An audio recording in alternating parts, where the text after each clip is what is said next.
Hi, இன்றைக்கி mutton குழம்பு பற்றி பார்ப்போம். மட்டன் குழம்புக்கு சோம்பு, கசகசா, பட்டை, சோம்பு எல்லாமே போட்டு பூண்டு 2 நசுக்கி போட்டு ஃபஸ்ட்டு தாளிச்சிக்குவோம்.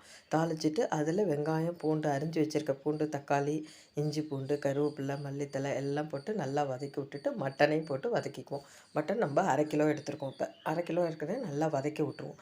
நல்லா வதக்கி விட்டுட்டு நம்ம கைனி தண்ணி ஏற்கனவே எடுத்து வச்சுருக்கிறத எடுத்து நல்லா தாராளமாக அதில் ஊற்றுவோம். நல்லா ஊற்றி விட்டு கொஞ்சம் கொதிக்கட்டும்.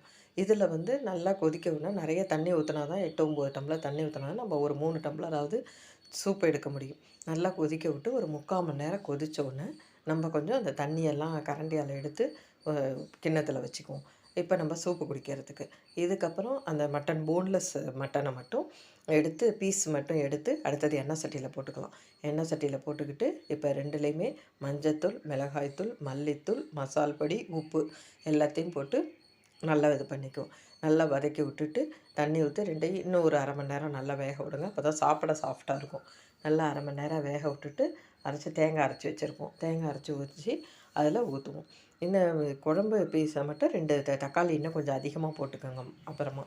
அதுக்கப்புறம் மஞ்சத்தூள், மிளகாத்தூள் போடும்போது அதிகமாக போட்டிங்கன்னா குழம்பு நல்லா காணும். தேங்காய் அரைக்கும்போது அதில் ஒரு தக்காளி போட்டுக்கோங்க.